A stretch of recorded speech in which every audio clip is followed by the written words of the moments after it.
Aujourd'hui, on va parler de la traite et se dire que la traite est directement liée à la domestication d'un certain nombre d'espèces animales que nous connaissons bien, depuis la vache en passant par la chèvre ou la brebis. Donc, qui dit domestication dit traite des animaux, notamment pour nourrir notre espèce. Et tout cela, ça a démarré au néolithique, dans le croissant fertile, donc globalement, on va dire au Moyen-Orient. Donc la traite, un événement extrêmement important qui a été pratiqué depuis plus de 10 000 ans maintenant. La traite, c'est aussi une astreinte. C'est 2 fois par jour, voire 3 fois dans certains cas, tous les jours, 7 jours par semaine, 365 jours par an. Donc la traite, c'est réellement d'abord une contrainte. C'est aussi un moment heureux parce que c'est la période de la récolte. Donc on a sous la main ces animaux, on mesure leur production, éventuellement leur méforme, éventuellement les problèmes sanitaires qui peuvent être liés. Donc la traite, c'est réellement un moment important dans un troupeau. Les conditions de traite ont elles-mêmes pas mal évolué parce qu'on a évidemment commencé à traire d'abord en extérieur et cette pratique est encore courante aujourd'hui. Mais dans ce cas, il faut donc attacher l'animal ou le faire tenir. C'est aussi traire dans toutes les conditions, les meilleures comme les plus difficiles. Sous la pluie, le vent, etc. Et puis aussi la traite, on l'a faite aussi en intérieur, donc dans des étables dans le passé, dans des étables bien souvent petites, basses de plafond, peu ventilées.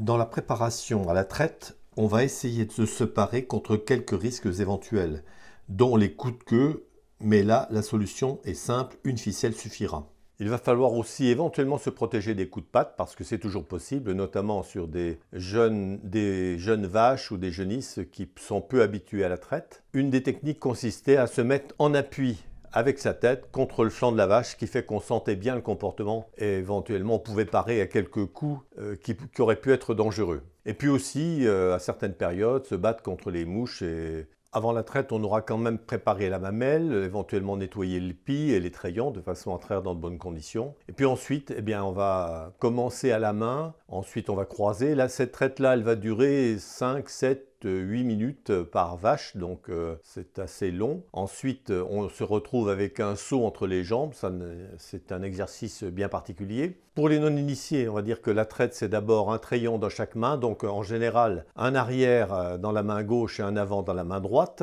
Donc après avoir trayé les 2 premiers quartiers, on va passer aux 2 autres, donc on va croiser. 6, 8, 10 minutes pour une vache, donc 5-6 vaches par heure. C'est certain que la taille des troupeaux a beaucoup évolué. Donc à l'époque, malgré tout, même avec des petits troupeaux, c'est une opération qui pouvait prendre 1 heure, 1 heure et quart, 1 heure et demie. En général, c'était fait à 2, donc le mari et la femme. Mais sauf quand le mari éventuellement était dans les champs, ou alors je me souviens quand notre père était lui au bois, donc pour dégager un peu de revenus complémentaires à l'activité de l'exploitation, ça voulait dire qu'il partait très bonne heure et qu'il rentrait tard, et donc c'était notre mère qui se collait à la traite de l'ensemble du troupeau. Et l'opération durait d'autant plus longtemps. Évidemment, quand on trayait à la main, eh bien donc les femmes étaient souvent de la partie, y compris lorsqu'elles étaient enceintes. Et donc, évidemment, j'ai le souvenir de notre mère qui va traire tous les jours, et bien souvent jusqu'au dernier jour avant l'accouchement. Donc une opération d'autant plus pénible pour elle, et je suis obligé de m'en souvenir. Évidemment, j'ai parlé de la traite plutôt dans les exploitations de polyculture élevage. C'est certain que dans les grandes exploitations de zones de culture ou de grand élevage, là, on avait recours à des équipes de trayeurs, qui étaient souvent d'ailleurs des étrangers, espagnols, suisses. Que là, cette fois, c'était presque un métier à temps complet pour ces salariés. Donc le seau est plein, eh bien ma foi, on va aller le vider dans le couloir qui lui-même est sur le bidon. Et à cette occasion, donc, on va pouvoir vérifier que quelques gros éléments, je pense notamment un bout de paille qui aurait pu tomber, on va les enlever. Et puis à la fin de l'opération de traite, eh bien on va aussi vérifier la qualité de propreté de ce que l'on a fait en regardant le filtre coton qui a permis de filtrer le lait avant d'atterrir dans le bidon. À ce propos, il faut d'ailleurs se souvenir que les premiers tests d'analyse ou de qualité du lait, c'était en fait un principe de filtration au travers d'un tampon de coton. Donc les notes de qualité en lait étaient distribuées grâce à ce seul test. Mais là, c'est certain qu'on est dans les années 50-60. Donc ça a bien changé évidemment. La traite ne pouvait évoluer que vers la mécanisation, car il s'agissait d'une activité pénible qui nécessitait un temps important et parfois plusieurs trayeurs. Et donc le principe de la mécanisation a été développé aux États-Unis entre les années 30 et les années 50, et même certains équipements ont été faits en France à cette époque. Et à ce propos, mon grand-père avait d'ailleurs une machine à traire dans les années 35-38. Il est vrai qu'elle s'est aussi arrêtée à partir de 39 parce qu'on n'a plus trouvé de pièces et que malgré tout ces machines à traire n'étaient pas aussi performantes que celles que l'on connaît aujourd'hui, et donc les problèmes de mammites, de rétention de lait, etc. étaient nombreux. Bien évidemment, dans la période 39-45, tout le monde s'est mis à retraire à la main vers des solutions mécanisées. La première des techniques, ça aura été la technique du pot à traire, c'est-à-dire que le principe de ces machines à traire vont reposer sur une alternance vide et air atmosphérique avec un principe de massage. Et cette technique-là va donc se traduire par un équipement en pompe à vide, puis une canalisation qui va distribuer ce vide. Et en France, en général, le premier principe utilisé, ça va être les pots. Alors, pot suspendu, pot à terre, ça va être le début de la mécanisation de la traite. On verra ensuite d'autres techniques se développer. Si on reste sur les pots à traire, ces premières machines à traire avaient le mérite de permettre la traite proprement dite et de libérer en partie le trayeur pour éventuellement poser un deuxième pot sur une autre vache. Au moins on peut causer entre nous. Allez déjà, c'est pas froid l'hiver. Ouais. On voit ces vaches. Ah bah c'est sûr, ça... On les connaît tous pratiquement par leur nom. Qu'est-ce qui va changer? Il faut un peu beaucoup de choses. Hein. On va se remettre en route autrement. Une nouvelle organisation. Une nouvelle organisation. Il faudra... C'est sûr, admettons c'est la vélée, mais là, il va prendre bien pour le veau. Donc tac tac, il fait le boire le veau. Et chaque veau a le lait de relais. Voilà, donc la salle de traite, elle va tu tires, puis tu fais les voix après. Ouais. Donc on en parlait encore les jours derniers, il faudrait réchauffer le lait. Oui, c'est que... Allez, là voilà, faut tout réorganiser, il faut tout revoir. Hein. Le lait trait sera emmené par une canalisation dédiée au transport du lait jusqu'à la partie laiterie. Donc, on le voit, cette technique a bien évolué. La technique du lactoduc ou du pipeline est encore largement répandue, en France notamment en moyenne montagne, ou chez des éleveurs qui veulent garder le principe d'étable entravée, mais aussi dans certains pays, notamment au Canada, où assez fréquemment les installations sont sous cette forme.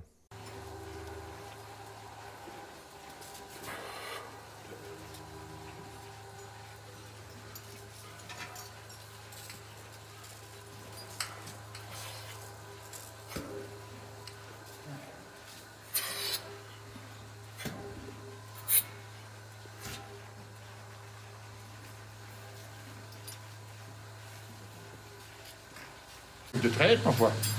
Voilà l'appareil, le pulsateur que ça s'appelle. Il fait la dépression pour aller dans le gobelet. La dépression c'est dans le gobelet, la mamelle de la vache c'est celle-là. À l'intérieur, le manchon de caoutchouc, il y a une pulsation qui se fait comme ça. Ce qui fait que ça fait la traite comme si on faisait une traite manuelle à la main. Et de là, ça part dans le gobelet et ça monte au lactoduc au-dessus pour aller direction aux acres. Le tuyau là, ben, c'est ce qui met l'air pour faire la dépression, qui va au tuyau qu'il y a dans les tables au-dessus là, à faire, là. Donc, pour faire l'air, la dépression de l'air. Et le lait repasse, revient dans la griffe là, ici, il remonte là, on accroche ça au lactoduc au-dessus, et il part dans le lactoduc, dans le tuyau, comme vous voyez, il passe de lait là. Le développement des stabulations libres va avoir pour conséquence de créer un équipement pour traire spécifique, c'est la salle de traite. Et la salle de traite, elle aussi, va changer pas mal les conditions du trayeur, puisque cette fois, au lieu de travailler sous la vache, cette fois, on travaille à hauteur d'homme, c'est-à-dire que la mamelle, cette fois, est devant vous, devant vos yeux, ce qui permet facilement, d'une part, la préparation de la mamelle pour poser les gobelets, puis aussi le traitement post-traite. Donc, et puis, par ailleurs, le moyen de faire un examen de la mamelle, de détecter des mammites et autres problèmes qui peuvent survenir et qui sont facilement et plus facilement accessibles. La salle de traite, c'est aussi la possibilité pour un trayeur de suivre 3 à 4 vaches en même temps, puisque l'essentiel du travail va consister à nettoyer, poser les gobelets, puis à décrocher la griffe, et ce qui fait que le rendement par trayeur va de fait pas mal augmenter. De traite que des robots. La salle de traite, pourquoi? Déjà, moi, c'est pas moi qui ai décidé, donc Célestin, les jeunes, aiment leurs vaches, donc premier point, eux, ça ne les gêne pas de traire, mais il faut que ça soit rapide. Donc voilà pourquoi la 2x8. Et le système herbe dit que utiliser un robot, on a moins la facilité d'amener les vaches au parc parce que les vaches, il faut qu'elles soient énormément présentes au niveau du bâtiment parce qu'on ne traite qu'une seule vache ou bien 2 robots, 2 vaches par rapport à nous qu'on traite 16 vaches d'un coup, quoi. Et ça fait qu'on est obligé de limiter la pâture. Et nous, le but, c'était surtout de faire de la pâture parce que on trouve qu'une vache, elle est bien mieux à l'extérieur et moins coûteuse, entre guillemets. Et écologiquement parlant, c'est beaucoup mieux aussi au niveau du carbone. Et voilà, c'est le côté écolo, on va dire. C'était quand même un travail quand même assez pénible. Bon, sachant qu'ils traillaient qu'une 25 vaches, mais malgré ça, j'estime qu'ils avaient beaucoup plus de mal que nous par rapport à en traire 60 aujourd'hui, quoi. Chapeau bas, quoi, pour eux. Plutôt aujourd'hui, je confirme. Plutôt aujourd'hui avec le sourire. Et surtout en famille, voilà, surtout ça. Donc le principe de la salle de traite avec différents types d'organisation interne, donc chaque constructeur ayant un peu ses solutions, a vu aussi l'entrée d'une autre technique, c'est le rotolactor. Cette fois, le trayeur reste à poste fixe et ce sont les vaches qui vont passer devant lui. Cette technique va aussi permettre d'augmenter le nombre de vaches traites par heure. La traite reste encore une opération manuelle puisqu'il faut poser les gobelets. Il y avait eu une amélioration qui avait été apportée par le système de décrochage automatique des gobelets. On va franchir une nouvelle étape, c'est la robotisation de la gestion de la traite avec le nettoyage, la pose des gobelets et le traitement post-traite. Avant, on était en salle de traite épi, 2x6, et ça devenait obsolète parce qu'elle avait 25 ans avec pas mal de pannes, et donc il fallait... Et le roto qui a été fait, c'est par rapport au bâtiment aussi, quoi. C'était un ensemble qui a été revu. Ça a changé au niveau vitesse de traite, c'était surtout ça le bon concurrent. Je pense que c'est la prochaine étape, oui. Il y a quelques années encore, j'aurais dit non, pas de robot. Et puis l'évolution fait que les jeunes qui arriveront autour de nous, il n'y a plus que ça. Mais il faut bien se mettre... et puis ça marche. Donc voilà, je pense que d'ici, je ne sais rien, 2, 3, 4, 5 ans, il y aura des robots. Voilà. Comment, combien, je ne sais pas, mais ça évoluera, c'est certain.